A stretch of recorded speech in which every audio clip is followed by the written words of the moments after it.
on this episode of Rebel Spirit Radio. The intellectual and cultural establishment in Germany tends to shy away from anything that they call irrational. You get articles in the media saying, well, we've got to avoid anything irrational because that's redolent of the Nazis and it's dangerous, and we have to just completely reject it. Completely reject anything occult or esoteric. Well, this is terribly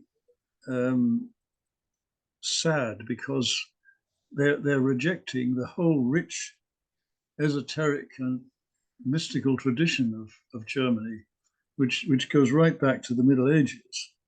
You know, and it involves great mystical thinkers like Hildegard of Bingen, Meister Eckhart, Jakob Böhme, and so on, right up to recent times.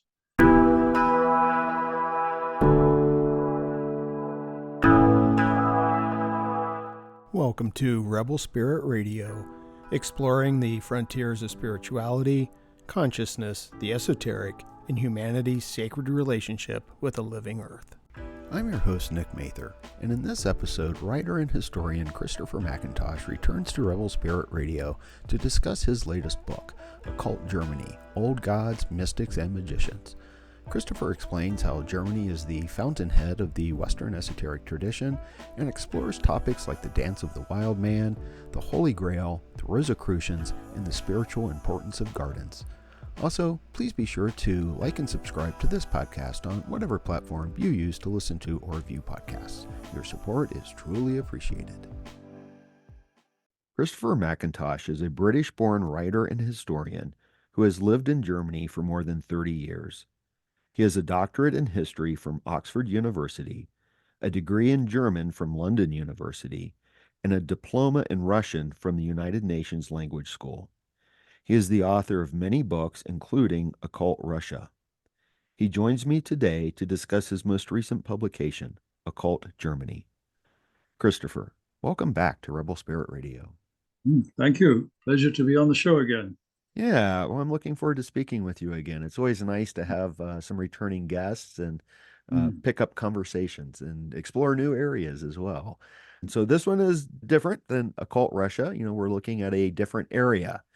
And that's one of the first things I wanted to ask you about, because in the title, it's Occult Germany.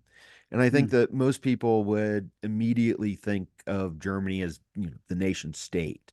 But you have a broader sort of definition of what you're referring to here. Yes. And I was wondering if you could maybe explain that. Yes, well, one has to understand that Germany is, in a sense,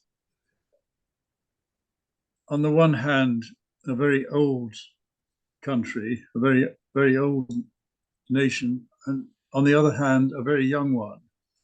In its earlier incarnation as the Holy Roman Empire of the German nation, it goes back more than 1,000 years. But as a modern nation state, it's really only existed since 1871, when Bismarck founded the German Reich.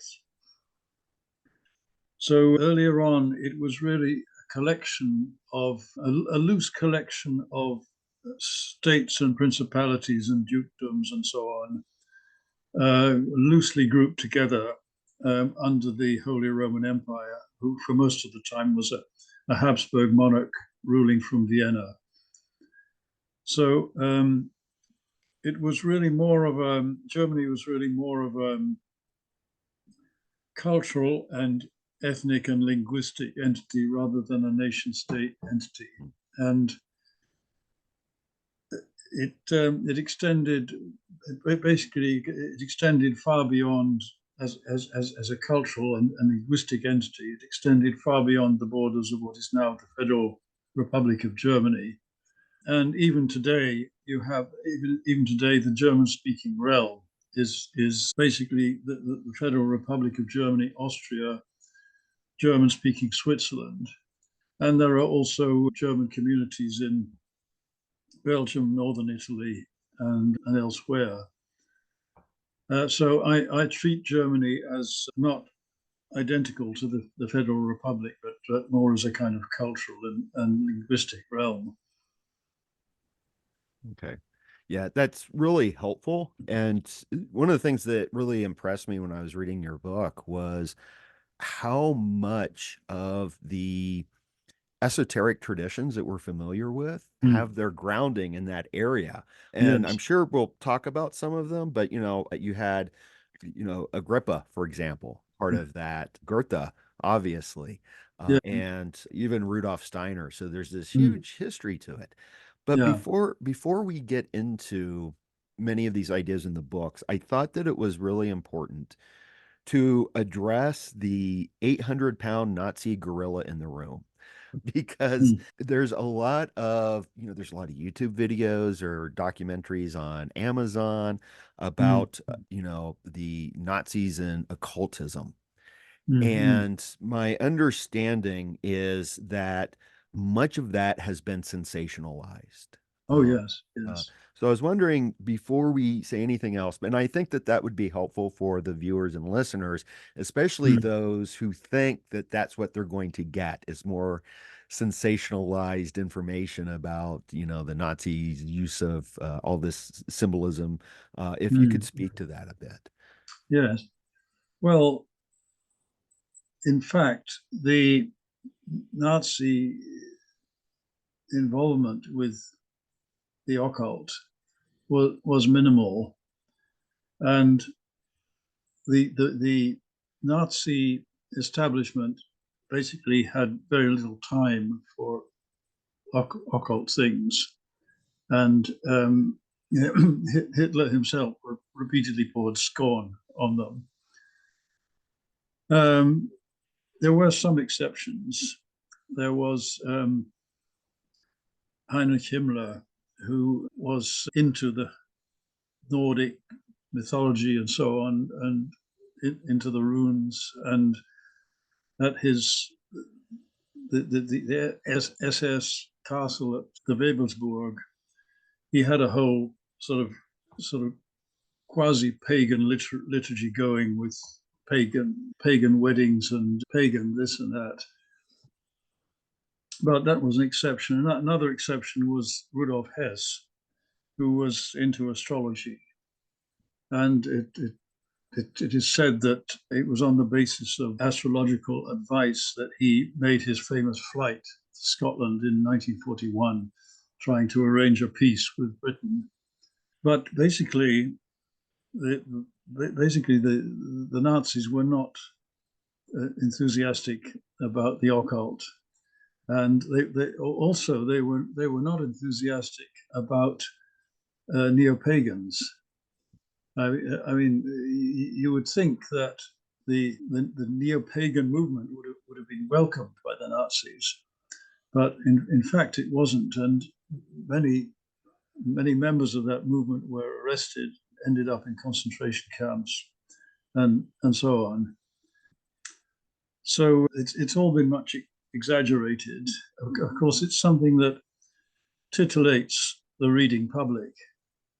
But yeah, it has been exaggerated out of all proportion. Yeah.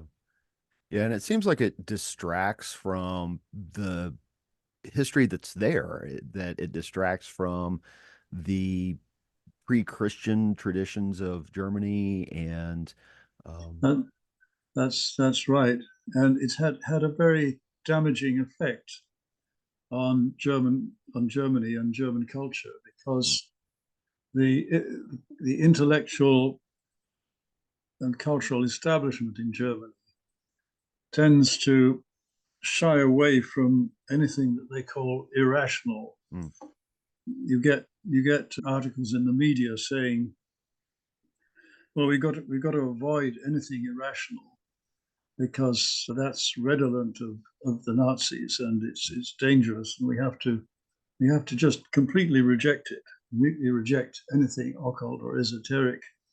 Well, this is terribly um, sad because they're rejecting the whole rich esoteric and mystical tradition of Germany, which goes right back to the Middle Ages, and it involves great mystical thinkers like Hildegard of Bingen, Meister Eckhart, Jakob Böhme, and so on, right up to recent times. And that's an extremely valuable tradition. Yes. And I actually had notes about that, what you just said, that there was this push against these ideas because there's this focus on rationality and reason. Yeah, And I forget who you were quoting here, but someone wrote that you quoted that it was too fresh in our minds is the memory of what happens when pure madness becomes systematic. yeah, And, what occurred to me is that we're kind of undergoing something similar here in the yes, United States, where irrationality seems to be bubbling up a little bit. Um, which yes, is, yeah, a little bit scary. But I was curious, and I apologize, this is not part of your book. However, I wanted to ask along this theme that you mentioned Carl Jung a couple times yes, and note that, he was Swiss by nationality, but his ancestry was German. He yeah, spoke and wrote in German and whatnot. And so you place him in this German tradition. And I mm. was curious if you are familiar with his essay Wotan. Oh yes, of course, Wotan, yes, yeah, the yeah, famous essay, yeah. right. Mm. And that seems to be what it seems like there's a little bit of an opposite because he argued that it was the eruption of irrationality because the pagan traditions had been suppressed and eradicated by Christianity. And that they needed Yeah, to come up. But it seems like there has to be this balance, this marriage yeah, between rationality and irrationality, yes, yes, reason and yes. mysticism. Well, the Greeks knew all about that. Nietzsche writes about this. He writes about how there are two modalities, which he called the Apollonian and the Dionysiac. And Apollo represents light and reason and beauty and order, whereas Dionysus represents intoxication and passion and so on. And the Greeks realized that they had to strike a balance between these two things because one needs the other. And his theory was that the Greeks achieved this through drama, through the classical drama. Yeah, so in a way, I think Jung is talking about the same thing. Mm, And he is a rather interesting metaphor. He says that a god is rather like a river, and over time, the riverbed is dug out. And but if people cease to worship that god, then the riverbed dries out. mm, But the bed itself remains. It remains sort of in the consciousness of the people. And as soon as they reactivate the god, then the water flows back into the bed. mm. So I think that's a very interesting essay. Yeah. Yeah, yeah. I've always been fond of that essay, and Yeah. I am often thinking about, I forget, it may have been the artist, forgive me if I mispronounce, is it Dürer? There's this famous The Sleep of Reason. The Sleep of Oh Reason yes, breeds it's monsters. Goya. Goya. Okay, that was Goya. Goya. Yes, thank you. It's- But I always think that that's true. The sleep of reason breeds monsters, but then there's also a problem with the sleep of the irrational. If mm, we just focus on rationality, that there has to be that sort of marriage of the two. yes. And I wanted to bring this up because this is, I think, one of the themes that sort of runs through your book is Mm, this union of, I'll use a Jungian term here, almost mm, like a union of opposites, but mm. of nature and spirit. Yeah. Yeah. Well. Yeah. Well, this is something very German, and this is in a way the central argument of my book, this bridge between spirituality and materiality. And it goes right back a long way to medieval figures like Hildegard of Bingen, who was an abbess and a Christian mystic and a theologian. But she was also a physician and a herbalist, and many of her herbal remedies were she received them in visions. And her remedies are still used today. There's a whole sort of branch of alternative medicine based on her remedies. So she was an early example. And another example was, for example, the great alchemist and physician Paracelsus, who was, again, he was a religious thinker, wrote a lot about religion, but he wrote a lot about alchemy and medicine and so on.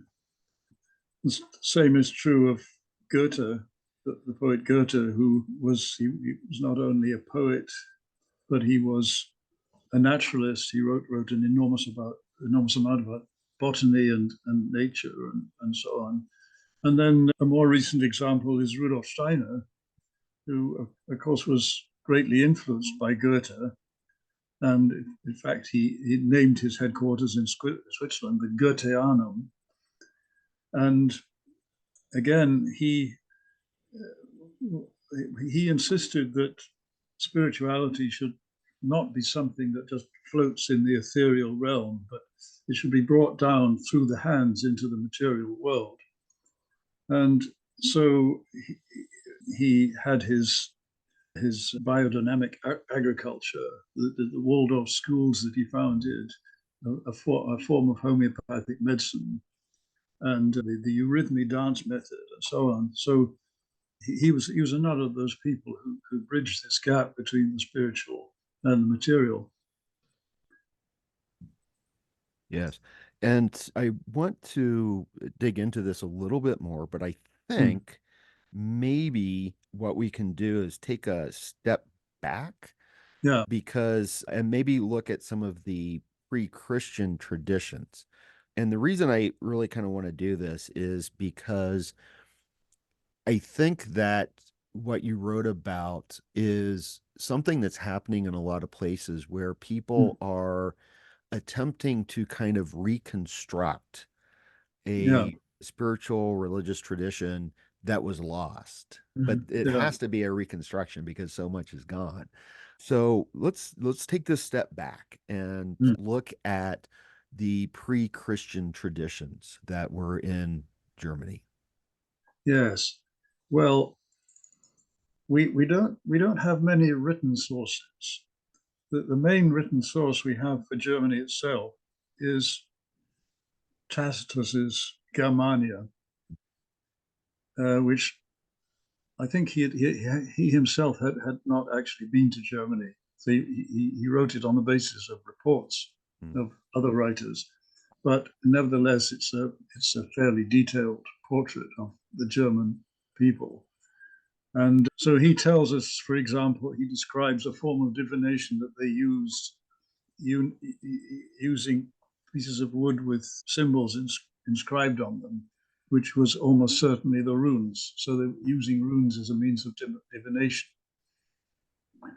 And he says various other things about them. He says he found certain things to admire about them, like that they were monogamous, and various other things.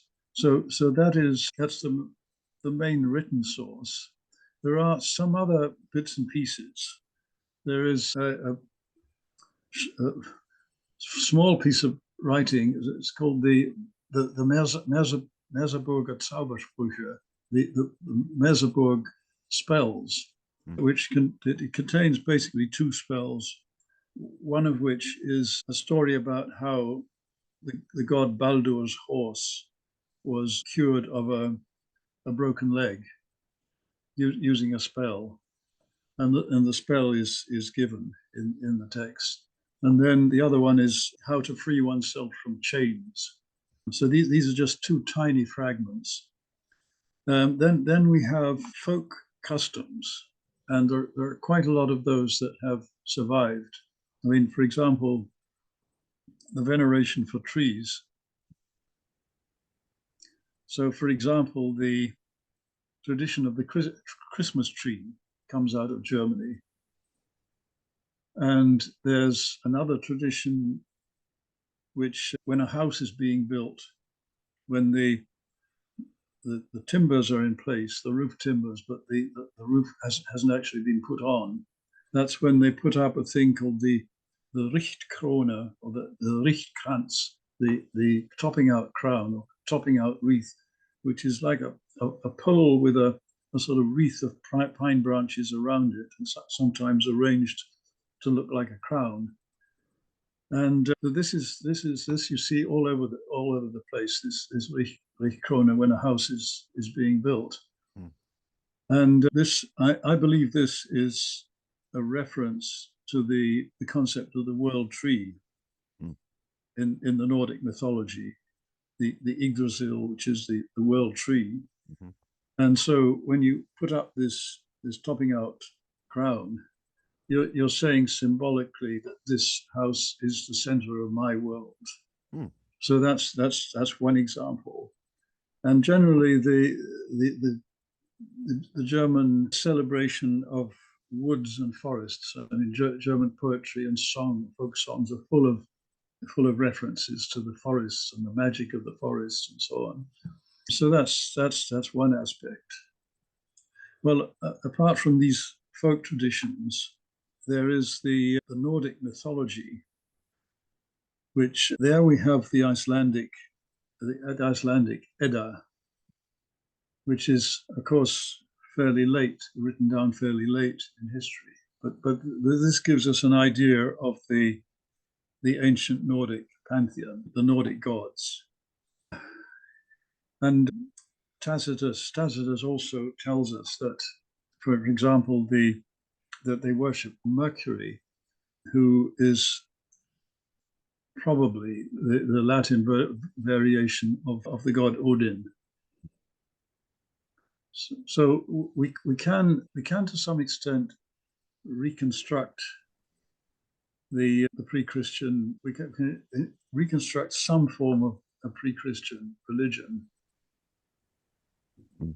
And it seems like, if I remember correctly in your book, that it took a while for Germany to become Christianized, maybe a little bit longer than some other areas, that there was a bit of resistance to it.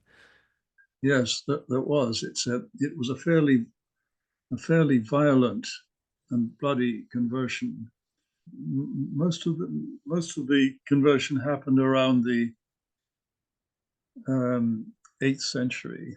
There was, for example, a British missionary called Bonifatius, who came to Germany to convert the German tribes. One of the things he did was that he cut down a famous oak tree dedicated to the god Thor, or Donar, the Donar Eiche, the Donar oak. And he cut this tree down, and this of course is hailed by Christians as a great victory in the Christianization campaign, great step forward. Whereas the neo-pagans regard it as a great sacrilege. So there's been some there's been some neo-pagan demonstrations around this. There's a in the town where near where this oak was cut down, there's a monument to Boniface.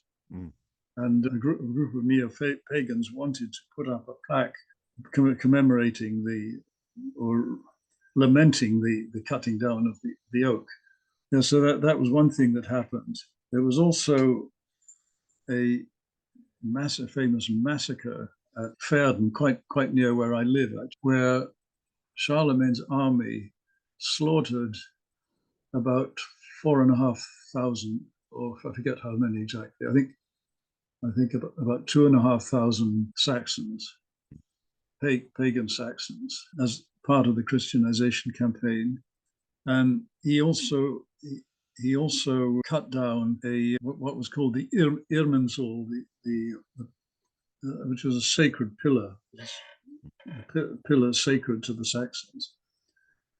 And the form of that pillar has now been adopted by modern pagans as one of their symbols. Okay. So it was a violent struggle to convert the German tribes to Christianity. And for example, Charlemagne passed a series of laws because he was concerned that people were continuing to observe the old pagan customs, like worshipping at wells, at sacred wells, and worshipping at trees and so on. So he passed a law that anyone who was caught worshipping at a sacred well or worshipping a tree would be fined. And if anyone refused to be baptized, they would be executed. So, but of course, it was impossible to wipe out these old practices entirely. We can see that because many of them are still being observed today. Right. Yeah, with Christmas trees. Yes, exactly. Yeah. And I think that there's also like celebrations, and I think one you mentioned the dance of the wild man. Yes. And has that's been going on for centuries, or is Yeah, that yeah, a yes. reconstructed? It's been going for centuries, but there was a gap. I think around the 19th century there was a gap when it wasn't being performed. And then relatively recently it was revived again. Okay. And I've actually attended it. It's a very remarkable performance, and relates to the notion that there was a race of wild men, wild people, who used to inhabit certain areas of Central Europe, which seems to have been the case. They do seem to have actually existed because there are many references to them. That's interesting. Now I want to know more about them. Yeah, because I think that in the description that you have of the dance, aren't they like wearing a special like clothing? Is it like supposed to Yes, represent? they wear clothing made out of a tree bark fiber. Okay. So they look like enormous gorillas, or they look like pictures you see of the Yeti. Yeah, yeah, that's what I was thinking of because Yeah, here, in North America, we have Sasquatch, Bigfoot. Bigfoot. And Yes, so yes, so when I read this, The Dance of the Wild Man, that's what I was thinking of was that sounds an awful lot like what we've got going on over here. yes. Right. Yeah. Mm. Yeah, never heard of, and I knew the Yeti, Nepal and the Himalayas, Mm. but I never knew of an equivalent in Europe. So I Mm. find that quite fascinating. Yes, Very yes. fascinating. So we have the other thing that I thought was interesting along these same lines, and then we can move on to go a little bit deeper here. But you also noted that the witch hunts in the 15th and Yeah, 17th centuries, you said that you wrote that there were more so-called witches were tortured and burned at the state of Germany than in any other country. yeah, Now, yeah. were these people who were practicing the old pagan traditions? Do we know? I think in some cases they may have been like wise women who Mm, were practicing herbalism and so on, mm, looking at sort of midwives and so on. But basically, I think they were just, it was just a hysteria. Basically, yeah, it was a kind of collective hysteria. mm, And yes, it was very violent and horrible.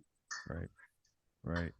Yeah, and I know that there's also arguments that a lot of the witch hunting craze was connected to this emerging capitalism and colonialism because they often went after women who had land. Um, Oh yes, that could yeah, well be. Yes, yes, yeah, that's yeah, possible. yeah. Mm. Now, the other aspect of this pre-Christian tradition seems like that there was a shamanic aspect to it. Yeah, I yeah, know that Odin has some shamanic characteristics, especially the sacrifice on the Yggdrasil Yeah, tree. Yggdrasil, yes. Yeah. Yeah. So I was wondering if you can maybe speak to that tradition, what we know of that tradition. Mm, mm. Well, yeah, I wrote about this in another book I wrote called Beyond the North Wind, Mm. about the shamanic tradition in the north, because, well, there are different views about whether shamanism is something worldwide or whether it's confined to a particular area. But certainly, if you go around the Arctic Circle, say starting in Norway, and you go around to Greenland, and then across Canada, across to Alaska, and then across to Siberia, and then back again to Scandinavia. All the indigenous peoples of that region have shamanic cultures. Mm. So it's very much something that's associated with the North, although some as I say, some people would say that it's something you find worldwide, but certainly it's very much connected with that whole Arctic region. In Germany itself, well, as you say, there's the legend about Odin hanging on the world tree to gain the secret of the runes, which is obviously a shamanic ordeal. And the fact that he has two ravens and two wolves, I mean, this is also very shamanic. The idea of totem animals. So those are all shamanic things. Possibly the dance of the wildman has some kind of shamanic aspect to it. I don't know, but it's something I haven't in terms of the area of Germany itself. It's something I haven't gone into a great deal. Okay. Right. Okay. Yeah, I know that there's a debate and scholarship about the use of the term shamanism and shaman, Yes, but it seems often that it's just become its own category. yeah, Scholars, we love our categories and we can identify sort of like shamanic elements. Now, whether or mm, not there's another name that can be used, I don't know, but that's a whole other mm. kind of conversation. Well, But another shamanic element might be the topping out crown that I yeah, just mentioned, because this is, as I said, I think is symbolic of the world tree, and that's yeah, another thing that you find in shamanism, yeah, the erecting of a pole. Among the Mongolian shamans, it's the tent pole. It's the central tent pole of their right. tents. Yeah. Yeah. Right. Yes. Yeah, that's a good point.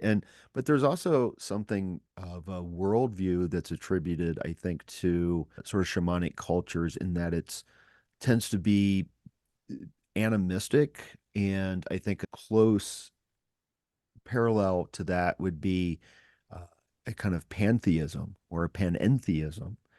Mm. And I know Meister Eckhart has been accused a little bit of being panentheistic, that God is in all Yes, things. yes, that's right. Yeah, mm. Yeah, Yes, because yeah, he argued basically that the soul, the innermost soul, is identical with God, mm, which in a way is similar to the Indian right, Vedantic tradition. right. Yeah, Atman is Brahman. Yes, yes. Yeah, yeah, yeah. Yeah, and so I'm under the assumption that in this sort of reconstruction of the Germanic traditions and pagan Mm. traditions, that there is this uh, kind of a shamanic aspect to it as well. Yeah. So let's move on a little bit because there's this ancient past that we don't know a whole bunch about. But Mm. I think that things get really interesting as we move on in time, especially, I guess maybe it would be, well, pre-Renaissance. In terms of the time, I think one of the first people I've got here and this is definitely before the Renaissance, is the Grail legends. And we've Yes, got Wolfram von Eschenbach, his yes. work Parzival. And it's always interesting because I think that the Brits, usually the Grail legends are associated with England in many ways, but Aschenbach's Parzival is earlier than a lot of the other Grail legends, I think. And the Grail, Yes, that was Parsifal was written about around 1200, right, right. and Wolfram von Eschenbach's Parsifal is, in my view, the greatest of the Grail epics. It's a masterpiece. Hmm. It's a phenomenal piece of work, and of course, that was what essentially what Wagner based his opera Parsifal on. Right. And well, the whole thing about the Grail, the Grail is something that it's a motif that crops up periodically and is reinterpreted, is seen by in different ways in different eras. Hmm. In Eschenbach, it's interesting because people a lot of people think of the Grail as basically the cup of the last, the chalice of the Last Supper, or the cup in the cup of the crucifixion. Hmm. But in fact, the motif of a sacred cup goes back far into pre-Christian times, and in fact, even in Eschenbach, he writes that it is. He describes it as a pre-Christian symbol because he talks about a Moorish source from Arab Spain, which talks about how the secret of the Grail was seen in the constellations in the heavens, and that's actually very interesting in itself. And there's the name he gives for the Grail it's a very curious name. It's something like lapis exilis or lapsit exilis, and this has been interpreted in different ways as meaning as the Latin words lapsit ex coelis, it fell from the sky, Hmm. or lapis, a stone of some kind. Anyway, it's mysterious what this name means.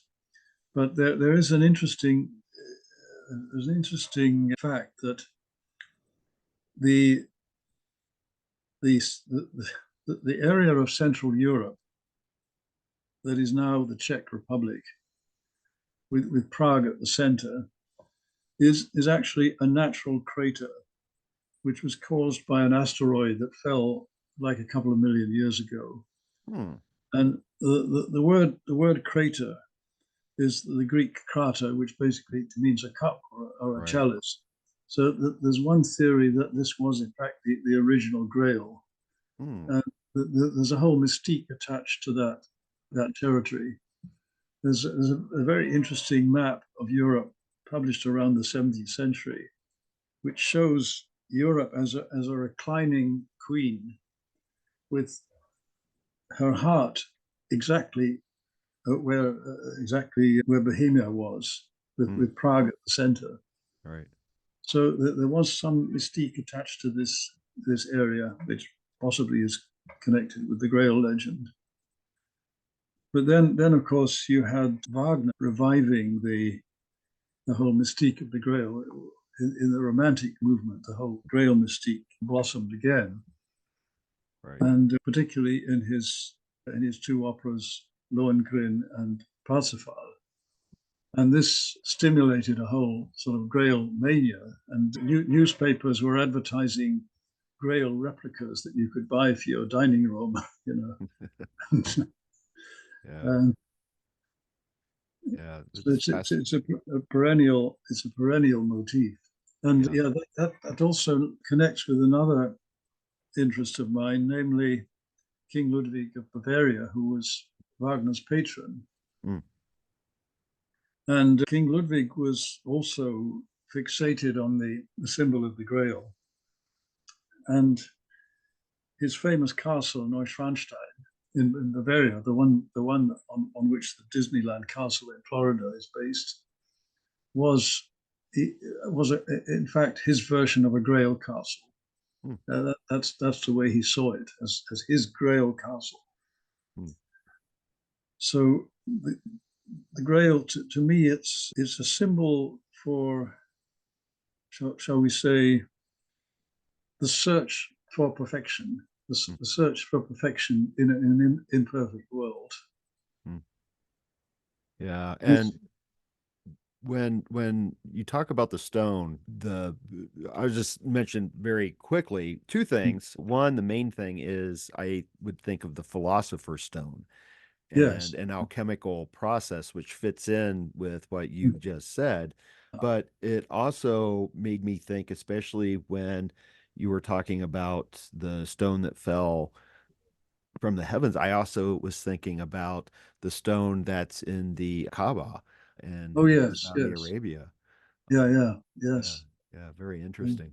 Yes, Oh, yes. Well, actually, Carl Jung's wife, Emma Jung, wrote a book on the Grail, and right. she makes the same point, actually, that she thinks the Grail was, in fact, the philosopher's stone, that it had something to do with alchemy. Yeah. Yeah, I've got her book right over You here. have, yes. I've Yes. not quite read it yet. I also have Aschenbach's Parzival as well. But it makes sense to think of it in many ways in terms of this alchemical tradition because alchemy was very active and you said it's still active in Germany now, Yes, but yes. that whole Bohemian area was a place where alchemy sort of flourished. Yeah, absolutely. Yes, yes. Well, I mean, this is another example of this quality of bridging the spiritual and the material. Right. That's really what alchemy is all about. Mm-hmm. So it's really not surprising that alchemy flourished in Germany, and Right. it's really thanks to the German alchemical tradition that alchemy is still alive today. I mean, there was the alchemist who wrote under the name of Frater Albertus, Albert Riedel. He was a German who emigrated to the States, and he joined the Rosicrucian organization Amorc, and then he founded the Paracelsus College, which brought alchemy to a large number of people in the U.S. Yeah. And the Rosicrucians, it was interesting that had its start in Germany. That's right. Yes. Yes. Yeah. Yeah. So I was wondering if maybe we could talk a little bit about the Rosicrucians because I find them very interesting because there's a lot of alchemical aspects too, and I think Gnostic aspects to some extent to their Yes. teachings. Yes. Yeah. Yeah. Well, the Rosicrucian movement started essentially in the early 17th century when three so-called manifestos were published in the Tübingen. Well, they appeared the first one was called the Fama Fraternitatis, the declaration or proclamation or fame of the fraternity.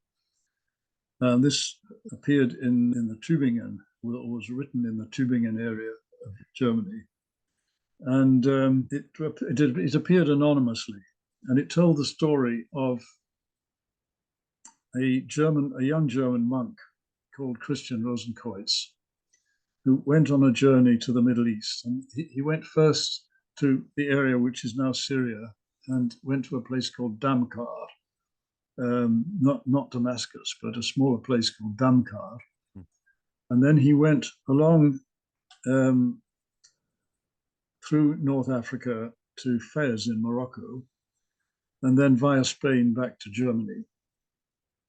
And on his journey through these places, he gathered the knowledge and wisdom of the men of those regions. And on the basis of this knowledge, he then established a secret brotherhood in Germany called the Brotherhood of the Rosy Cross. Well, then after a time he died, and he was buried, and the vault in which he was buried, its whereabouts were the knowledge of its whereabouts were lost.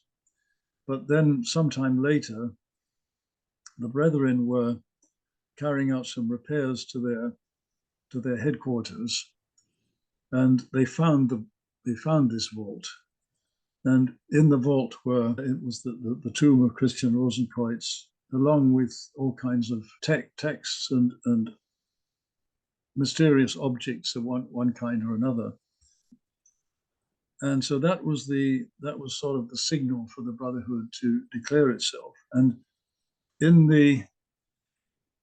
the end of the Fama Fraternitatis, there's an open invitation to the learned of Europe to come forward and join the Brotherhood. So, but the trouble was that they left no mailing address, not even a 1-800 number. Oh. So nobody knew how to contact them. So what happened was that many people then published open letters saying, well, here I am, I would like to join the Brotherhood. Or other people published writings claiming to represent the Brotherhood. And other people wrote attacking the Brotherhood. And so this gave rise to a whole spate of writings and publications, which is referred to as the Rosicrucian furor. Well, then there came a second manifesto, the Confessio Fraternitatis, Confession of the Fraternity, and a third writing called the Chemical Wedding of Christian Rosenkreutz, which was very, very different from the other two. It was a kind of symbolic sort of text written in the form of a kind of fairy tale almost. Anyway, then came the 30 Years' War. It lasted from 1618 to 1648, when Germany more or less sort of went up in smoke, and the Rosicrucian Brotherhood was forgotten for a time. But meanwhile, it spread to other places. It spread to France, to Scandinavia, to Britain, and to America. Then came a revival in the 18th century with a new Rosicrucian order called the Golden and Rosy Cross. And this differed somewhat from the original movement because there was a much greater emphasis on alchemy. It emerged actually within Freemasonry, and the members were expected to have their own laboratories and work away at their furnaces and their retorts and so on. And some of them, unfortunately, blew themselves up in the process. But yeah, so by this time, you see, there were numerous groups all over the place calling themselves Rosicrucian, claiming the Rosicrucian heritage. And that has continued up to the present day. Yeah, so it's still rather active then. Oh yes. There are hundreds of groups calling themselves Rosicrucian. Okay. Yeah. I always find them fascinating. I knew about them as a kid because my aunt was interested, and I know she wrote to get some more information. I imagine that would have been the AMORC here in the States.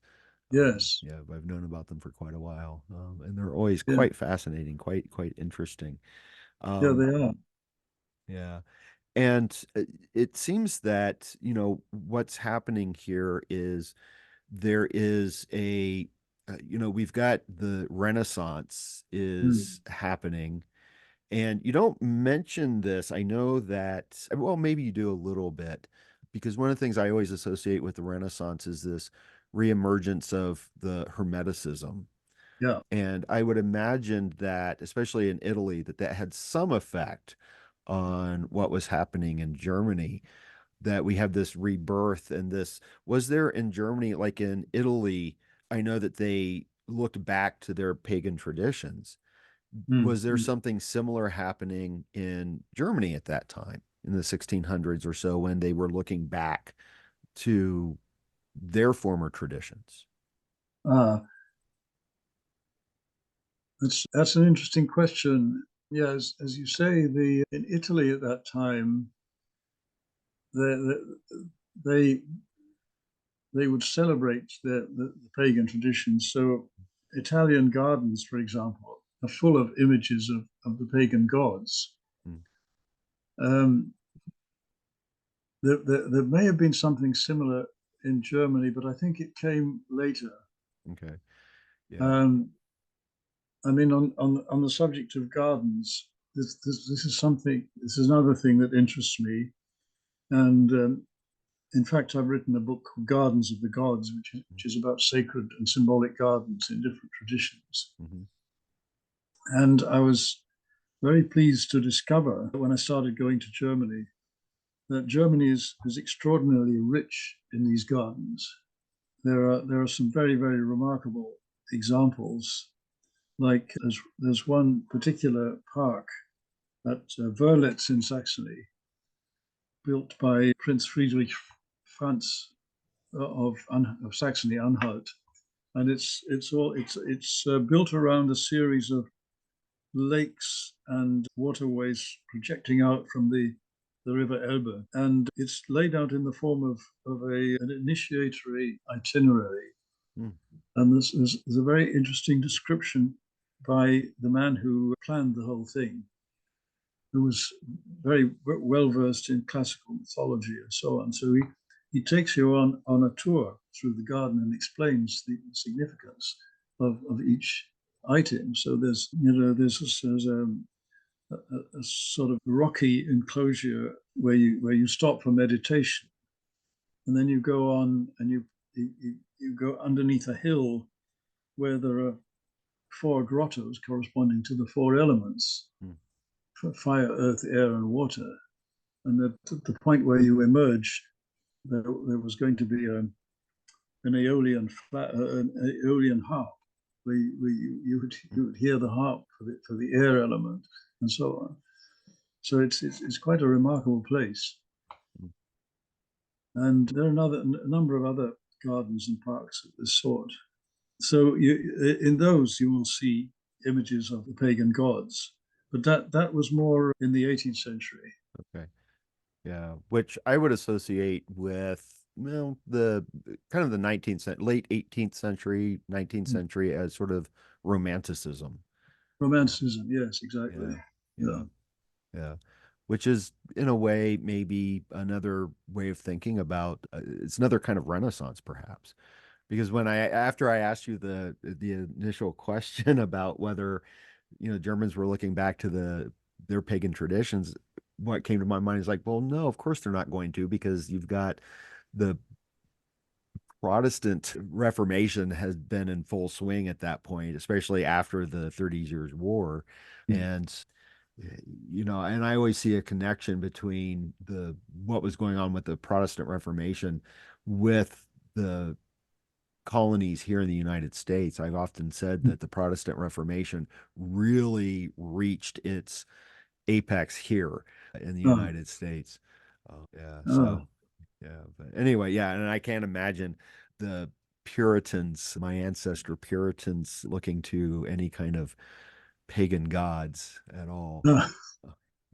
But nature was something that was, and at that point, nature for them was something that was seen as not very good. It was the abode of dark forces in many ways. But I don't think that was something that probably happened in Germany, because there had been this love of the land and of gardens and of forests and trees. Yes, yes. And within Protestant Germany, there was, well, I think maybe to even some extent in Catholic Germany as well, but there was a whole literary movement called nature philosophy, Right. Naturphilosophie. And this was also connected with alchemy. And for example, there was a school of poets who were using alchemical imagery a lot.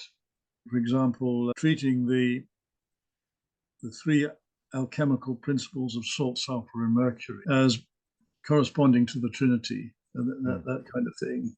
And talking about God as the great smelter and this kind of thing. I mean, it's very interesting how many of these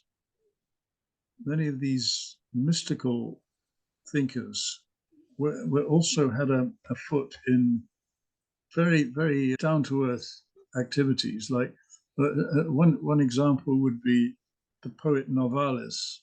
Novalis was the name he wrote under. His real name was Friedrich von Hardenberg. I think it was Friedrich von Hardenberg. And he was a poet, a mystic, wrote lots of mystical religious stuff. But he was also a mining engineer, and he wrote a treatise on chemistry. But this was very typical. This is something very German, you know. This combination of the spiritual and the material. Yeah, it's because I think one of the things that we struggle with worldwide, maybe that's unfair, but I think worldwide, and this is kind of where you go at the sort of towards the end of the book, but you mentioned it before that there has been this focusing on a division between the material and the spiritual, and many people put their emphasis on the spiritual of a kind of transcending the world. But it seems that what is so crucial in our present moment is to return the spirit to the material.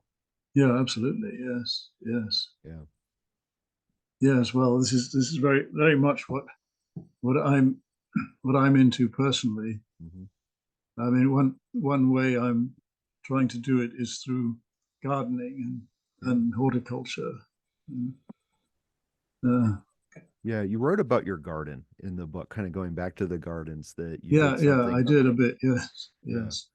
Yeah, that was very interesting that you kind of like rounded the corners, if I remember right. And I forget what else you did, but oh yes, yes. Well, that was our previous house, where the garden was basically just a long rectangle. So the energy just sort of went whoosh through it, straight through it. So we rounded the beds on either side, so the energy sort of undulated through it instead of just going through in a straight line, and created a certain symbolic scheme revolving around the sun and the moon and so on. Yeah, and then we've done something well a bit different here at our present house, because it's a different layout. It's the house is in the middle and the garden runs all around it. Oh, okay. So it forms a kind of natural itinerary. So you go around. Okay. You go around it. Now, in that the garden at your former house, I'm curious, what were you growing? Were you growing flowers, vegetables, and Flowers? Okay. Well, there were already some trees there, some nice mature trees. Okay. All right. So Yeah, because I was we had curious whether all or kinds not. of. No, I'm sorry. I was curious if because the reason I wanted to know if it was vegetables, I was just kind of curious if you noticed an improvement in growth. No, no, we haven't. Yes, I know that other people have experienced that. Okay. Improvement in growth. The flowers seem to grow very well. The flowers that we grew. Okay. Yeah, very fascinating. And I like the idea of the house being surrounded by the garden. Yeah, a moat of flowers, I suppose. Yeah. So I want to talk a little bit about the present moment, but before we get there, I know that you've mentioned Wagner, and I think that maybe it would be important to speak a little bit more towards Wagner because I think Wagner is someone who is known, at least the name is known worldwide. And at some point, you noted in the book that his operas became like a ritual Yes, themselves. yes, Yeah. yes, yeah. Yes, he saw them as basically almost religious rituals, and he, in fact, he wanted the opera Parsifal only to be performed at the Bayreuth Festival Theatre, which was purpose built for him. But basically all his later operas have that same quality, the same ritual quality. And well, I was quite young when I first came into contact with, and I was just completely blown away by his music. It just blew me into outer space. And that was really how I came to King Ludwig, because having become fascinated by Wagner, I then became fascinated by Ludwig, who was his great patron. Yeah, so one thing he did was to bring the Nordic mythology, or to revitalize the Nordic mythology. And yeah, that was one of the things that helped to create the pagan revival in the late 19th century, early 20th century.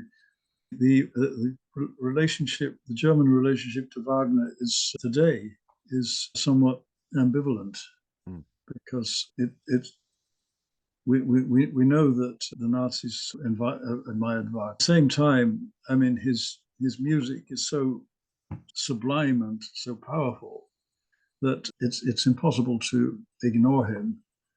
So there is today, Wagner has a very strong following in Germany today. And the Bayreuth Opera, the Bayreuth Festival Theatre is always booked out every year for the Bayreuth Festival. Yeah, so he's a key figure in German cultural history. Yeah. Yeah. And I think it's interesting because you've got this romanticism before World War II. And then after World War II, it seems like it was almost used as a little bit of a scapegoat, in a sense that, oh, we were kind of being irrational and now we just can't have any of that. But one of the interesting things, and I don't know if this is part of the romantic movement there, but I know that one of the sources, one of the things that has often been accused of giving birth to the Nazis was this Volkisch movement, or the Volkisch tradition. But I know that you also wrote that, and others have as well, that the National Socialists largely rejected this Volkisch stuff. So am I right in thinking of the Volk, I don't know how to word this, as a kind of looking back to the pre-Christian traditions and rooting themselves in nature and in the land? Yeah, that was part of it. Yes. Okay. I mean, a typical example of a folkish figure was Fidos, the artist Fidos, whom I write about in the book, who was he was an interesting sort of mixture, because he was in a way a kind of hippie, a kind of an avant-garde artist with a kind of hippie lifestyle.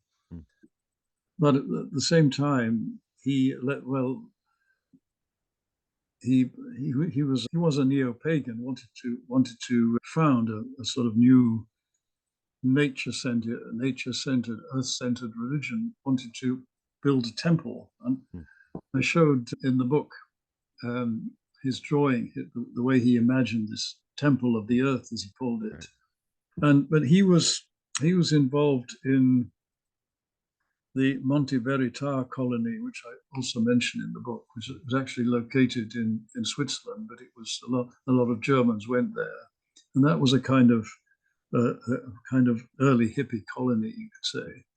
So he was involved in that, but then later on he became involved in well, he became an admirer of the Nazis, and he placed great hopes in the Nazis, but they wanted they wanted nothing to do with him, and completely rejected his art. And I think in the end he was forbidden to exhibit his works. So he was a typical example of one of the folkish people who were very disappointed by the Third Reich and were very much looked down upon and often persecuted. Hmm. Okay. One of the things that I think is important is this grounding of, again, to the land. And I think that this is where one of the reasons that the Volkish movement is connected to the Nazis is in this idea of blood and soil. Yeah, yes. And this was something that was brought to my attention in some of the work that I've been doing when I was going through my doctoral program, because I was trying to do something else similar. It's like, we need to ground our Mm. spirituality and our being into the land. Yeah, And yeah. my dissertation advisor, she's like, okay, awesome, but how do you avoid blood and soil? Yeah, yeah, yeah. Mm, mm, Yeah. yeah. So that's a question for you, because I think it's important that we reconnect to the land, but how, and I hope this isn't an unfair question, but Mm. in what ways can we avoid the negative aspect of that? Well, we sh- we shouldn't throw the baby out with the bathwater. Right. So we don't need to use a term like blood and soil. Right. Right. But, well, why not just soil? Right. We don't need Yeah. we don't need to say blood and soil. Right. Yeah. Spirit and earth, maybe. But yes, yes. Yeah. I mean, that's sort of what I'm trying to do here, Right. Right. with our garden. Yeah, and more people need to. And I always have this sense that, and maybe this is I hope it's not a stereotype. If it is, I don't think it's a negative stereotype, but I see way more concern about the state of the Earth's environment and with Yeah. climate change coming from places like Germany, that in Europe, that they take it way more seriously than, we Americans do in Mm. general. Yeah. Yeah. Mm. Yeah. Yeah. I think that's true. Yes. Yeah. And so, what is the state now of, because I remember in the book that, after World War II, there was this focus on rationality that we Yeah. kind of talked about. And yet things started bubbling up a little bit, like, the Mm. New Age movement and this Mm. neo-paganism. Where are the Germans now in terms of this esoteric occult traditions that is Mm. part of Mm. their heritage? How is it flowering now? Well, there's quite a big popular interest Mm, in the esoteric and occultism. There are New Age bookshops, where you can buy books on, I don't know, yoga and crystal gazing and mm, flying saucers and all of that. But among the cultural, among the majority of the cultural establishment, I would say there's still a suspicion towards these things. mm, And the thing is that the Third Reich really created a gap, a lacuna in the collective memory, in Germany's collective memory, its cultural history. I became aware of that when I was teaching English at the University of Bremen. And I remember in one class, I got onto the subject of the Holy Grail. mm, And I asked the students if they knew what that was. And only one young man raised his hand and mm. he said, "Oh, yes, I believe it has something to do with eternal life and rejuvenation and stuff like that." And that was all he knew. And the others didn't have a clue. So I thought that was very sad, because to me that the Holy Grail is one of those universal references Mm-hmm. that I mean, when I was growing up, it was one of those references that I was very much aware of. It was part of the air that I breathe. It was part of our cultural memory, but they just didn't have a clue. But this is an example of how the cultural memory of Germany has been interrupted Mm. by the Third Reich. And one of the things that I hope my book will do is to give them a renewed appreciation of this cultural heritage, this Right. tremendously rich heritage that they have. Yeah. I wonder if that is something that's unique to Germany in a sense, because I'm putting myself in some of my classrooms, Oh yeah. and I'm wondering if I were to ask students, well, what's a Holy Grail? Or how Mm. many of you have heard of it? I don't know how many of them would say that they did, that they knew about it. Oh really? Yeah. Yeah, I'm not sure. I mean, they may have a sense from, I don't know, like Indiana Jones or something. But yeah, it's always interesting. I remember this is a little bit off topic, but in a sense, it's not because it's, again, connected to nature in many ways. But I remember several years ago, I was teaching a summer class, and I had noted that the next day was going to be the summer solstice. Oh And yeah. I, and a student's like, well, what's that? Oh, they And didn't know. no, they did not know. But, and what was shocking is I'm like, well, and I probably should have explained it another way. I'm like, well, it's the longest day of the year. And the student's response was, so it's like 25 or 26 hours? Good Lord. Yeah, I'm like, no. But that showed me that there is this disconnect Yeah. of, with the cycles of nature and the Mm. seasons and whatnot. And so that's why that was coming into my mind when you were talking about the students who were unfamiliar with the Holy Grail. Yeah. Maybe it's not just a German problem. Yeah, I don't know. I mean, maybe it is, but I don't know. It's Mm. interesting where, um, you know, how much we've forgotten of our cultures, I think, Yeah. Yeah. and what's Uh, preserved and what isn't. Yeah.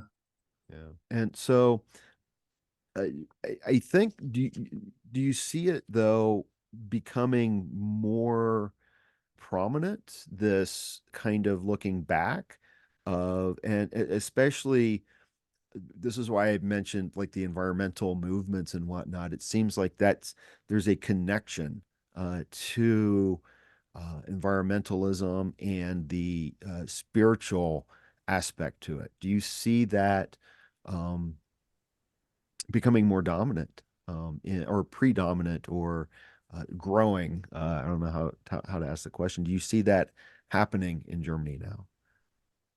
Um, yeah. I think slowly, Yeah. slowly. I mean, I mean, one can see that in the growth of the neo-pagan movement, and a movement like Wicca, the neo-witchcraft movement. It's growing very slowly, Okay. but it is growing. Yeah. Isn't there a German version of that that's not Wicca per se? Is it Astru or something? Also true, yes, that's That's the Nordic paganism. okay. And Mm. has that, I don't know, I know you mentioned that in the book. You don't go into a lot of details of it. I know that Wicca was a kind of a recreation by folks like Gerald Gardner. Is Yes, the yes. Asatru, is that similar? Did it emerge Well, out of? also true. The word Asatru is of relatively recent origin. Okay. It came out of Iceland. A close friend of mine is head of the Asatru community in Iceland, Hilmar Hilmarsson, and he joined the movement when it was at a very early stage. It was basically founded around 1973 by an Icelandic poet called Sven Bjørnsteinsen, and a group of friends, and they looked around for a term to call the movement, and they came across the term Asatru, which was being used in Denmark, and it was in the Icelandic constitution that if you wanted to have a religious community, that I forget. Sorry, I forget now why they chose the term Asatru, but it was already in use in Denmark, and so they called it Asatru, and this was then taken up in other countries, including the US. So it's a term that is now very widely used for the Germanic paganism, Nordic Germanic neo-paganism. Yeah. Yeah, I see elements of it here and it's fairly new, but I see something similar where people are looking back. In the US, a lot of it is onto the Celtic traditions. Yes. But I do see elements of the Germanic tradition coming up quite a bit. Yeah. Because a lot of us have German heritage. Yes. Yeah. Yeah. Well, I found your book very interesting. I learned a lot. I learned a lot. And even though we've gone into several different areas, we just kind of skimmed the surface of what's in your book. So I think it's something that is can be very helpful to people. I think it's an important history. And like I said, I was really what hit me was how much, and I said this at the very beginning of our conversation, how much of the Western esoteric traditions are grounded in Germany. And Yes. a lot of it, I'm like, oh, well, yeah, that makes total sense. I mean, this is, why didn't I think of that before? Yeah. Yes, it's really the fountainhead of so many aspects of the Western esoteric tradition, including Rosicrucianism and alchemy and homeopathic medicine, which came out of the alchemical tradition. Yeah. All of these things. Yeah. I know we're kind of running out of time, but one of the questions I wanted to ask you, because you address this very briefly in the book, but that in scholarship, there has been scholarship has not been very friendly. I don't want to say that there's been any kind of animosity, but in terms of studying esoteric traditions, I know that has not been part of what academics looked at, but that's changing. And it's changing here in the US, I know, to some extent. And to what extent is that changing in Germany and Europe in general? Well, in Germany, rather slowly, but it is changing. Right. It is changing. I mean, I've observed this whole process from a very, very early stage, because I started writing about these things back in the 1960s. My first book was a book on astrology, which I published in 1969. And when I was writing that, there was almost nobody in academia who was writing about these things. There were some serious scholars outside academia, but within the academy, very few. One of them was Frances Yates at the Warburg Institute, and she was really a pioneer of these studies, because she was back in the 1960s. She was writing books about the Hermetic tradition, and there was one other place where these things were being studied, which was the Sorbonne, the École pratique des hautes études at the Sorbonne. But then gradually, more and more people started to write about these things. And then you had the foundation of a chair at Amsterdam University, which is now, my friend Wouter Hennegraaf is now the head of that department. And so, gradually young scholars came into this field. and got positions at universities. Hmm. And now that there are a number of these who now have positions in Germany, some of them are friends of mine. So it's very encouraging. Yeah. Yeah. And I am a fan of, I think this is in Prague, perhaps, the Rotman Library. Oh, that's Amsterdam, the Rittmann Library. Amsterdam, yes, thank you. Yes, Thank you. yes. Yeah, that's on my wish list of places I would like to go and just be Yes. for a Yeah. while. Oh, yeah, it's Um, a great, wonderful place. yeah. Mm. But Mm. it seems to be part of this that, the literature, to have a place where the literature is preserved, Yes, that yes. we didn't have before. So, Christopher, I know we are kind of at the end here. We've been chatting for quite a while, Mm. but let me ask you my final questions. Mm. One is what are you working on next? Mm. And the second part of that is where can people go to find out more about you and your work? Mm. Well, what's in the pipeline is a book, it's a sort of a spiritual autobiography, Hmm, which which I have actually finished, and it's with the publisher and okay. going through the process of publication. And well, people can go to my website. I'll give you the address. That is www.osgard,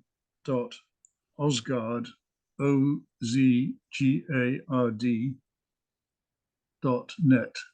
Okay. Osgard.net. It's Oz as in the Wizard of Oz, Yes. combined with guard as in garden. Okay. Osgard. All right. Very good. Mm.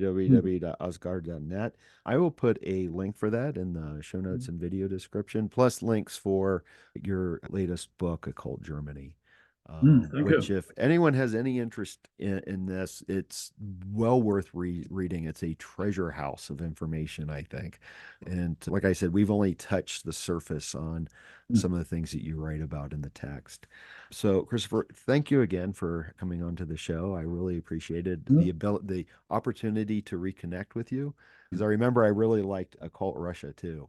And I've Good. referred to that several times, Mm. actually. So you've been a teacher for me, which I Oh, appreciate. thank you. Well, it's been a pleasure talking to you. And that's a wrap on episode 138 of Rebel Spirit Radio. Thank you so much for listening or watching if you're part of my YouTube audience. Now, you know what's coming up next. All the usual. Sign up for my Patreon, share this with friends and family, coworkers, and on social media. Subscribe to the podcast on whatever platform you use to listen to or review podcasts. You know the grind. But here's the thing. All that is really important. Putting together this podcast is a labor of love, and I do love it. I'm in the process of making changes to improve the podcast and the YouTube channel. It's slow going, but your support will help me speed up the process and ensure that I can continue with the podcast and offer much more content than what I do now. As I always like to say, I'm here in the front range now doing missionary work in regards to religion, spirituality, and ecology, psychedelics and consciousness, and how all of this can help us heal humanity's relationship with the sacred earth. So if you feel moved by the rebel spirit, and you know I sure hope that you do, then please, by all means, help me in my efforts to share the good news. I'm Nick Mather, and you've been listening to or watching Rebel Spirit Radio. Until next time, may you be in peace, may you flourish in all possible ways, and may you continue to nurture your rebel spirit.